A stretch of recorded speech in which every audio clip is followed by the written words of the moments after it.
ನಮಸ್ಕಾರ ಸ್ನೇಹಿತರೆ, ಪ್ರತಿಯೊಬ್ಬರ ಮನೆಯಲ್ಲೂ ಕೂಡ ನೀರಿನ ಟ್ಯಾಂಕನ್ನು ಇಟ್ಟಿರ್ತೀವಿ. ಒಮ್ಮೆ ನೀರಿನ ಟ್ಯಾಂಕನ್ನು ಕ್ಲೀನ್ ಮಾಡಿದ ನಂತರ ಮತ್ತೆ 2-3 ತಿಂಗಳಲ್ಲಿ ಆ ನೀರಿನ ಟ್ಯಾಂಕ್ ಒಳಗೆ ಆ ಕೆಟ್ಟದಾದಂಥ ಕಪ್ಪು ರೀತಿಯಲ್ಲಾಗಿರ್ಬೋದು, ಬ್ರೌನ್ ರೀತಿಯಲ್ಲಿ ಆ ಕೊಳೆಗಳು ತುಂಬಿಕೊಡುತ್ತೆ.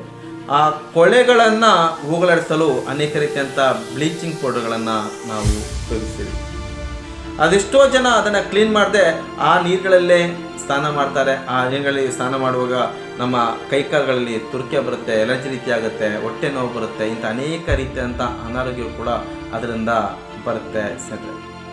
ಆದರೆ ನಮ್ಮ ಹಿಂದಿನ ಕಾಲದಲ್ಲಿ ಈ ನೀರುಗಳನ್ನು ಯಾವ ರೀತಿ ಶುದ್ಧಪಡಿಸಿದ್ರು ಅಂದರೆ, ಯಾವುದೇ ಒಂದು ನೀರನ್ನು ಶೇಖರಣೆ ಮಾಡಿ ಇಟ್ಟಂಥ ಮಡಿಕೆಗಳಾಗಿರ್ಬೋದು, ಆ ಪಾತ್ರೆಗಳಾಗಿರ್ಬೋದು, ಆ ಮಡಿಕೆಗಳಲ್ಲಿ ನಾವು ನೇರಳೆ ಹಣ್ಣು ಅಂತ ಏನು ಹೇಳ್ತೀವಿ, ಆ ನೇರಳೆ ಹಣ್ಣಿನ ಮರದ 2 ತುಂಡುಗಳಾಗಿರ್ಬೋದು, 2 ಮರದ ಗೆಲ್ಲುಗಳನ್ನಾಗಿರ್ಬೋದು, ಚಿಕ್ಕ ಚಿಕ್ಕ ಪೀಸ್ಗಳನ್ನು ಆ ನೀರೊಳಗೆ ಅವ್ರು ಹಾಕಿಡ್ತಿದ್ರು.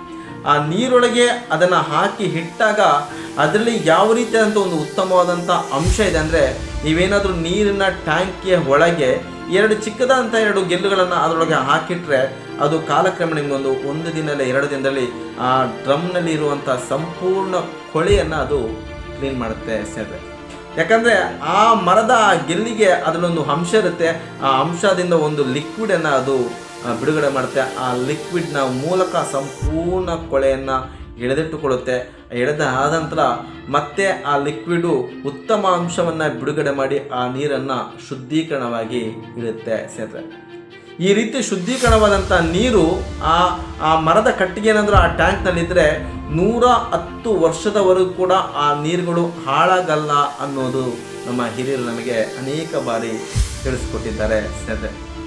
ನಿಮ್ಮ ಮನೆಗಳಲ್ಲಿ ನೀರಿನ ಟ್ಯಾಂಕ್ ಇತ್ತಂದರೆ ಒಂದು ಸಲ ಇದನ್ನು ಪ್ರಯೋಗ ಮಾಡಿ ನೋಡಿ. ಇದರಿಂದ ಉತ್ತಮ ರಿಸಲ್ಟ್ ಏನಾದರೂ ಬಂತು ಅಂದರೆ ಖಂಡಿತ ಇದನ್ನು ಮುಂದುವರಿಸಿ ಸ್ನೇಹಿತರೆ. ಇಂಥ ಅನೇಕ ಉತ್ತಮವಾದಂಥ ವಿಚಾರಗಳನ್ನು ಈ ಚಾನಲ್ ಮೂಲಕ ನಿಮಗೆ ತಿಳಿಸ್ತಾ ಬರ್ತೀನಿ. ದಯವಿಟ್ಟು ಚಾನಲ್ನ ಸಬ್ಸ್ಕ್ರೈಬ್ ಮಾಡಿ. ವಿಡಿಯೋ ಇಷ್ಟ ಆಯ್ತಂದರೆ ಲೈಕ್ ಮಾಡಿ. ಮತ್ತೆ ಮುಂದಿನ ಸಂಚಿಕೆಯಲ್ಲಿ ಇನ್ನೊಂದು ಉತ್ತಮವಾದ ವಿಚಾರದೊಂದಿಗೆ ನಿಮ್ಮ ಮುಂದೆ ಬರ್ತೀನಿ. ಅಲ್ಲಿವರೆಗೂ ನಮಸ್ಕಾರ ಸ್ನೇಹಿತರೆ.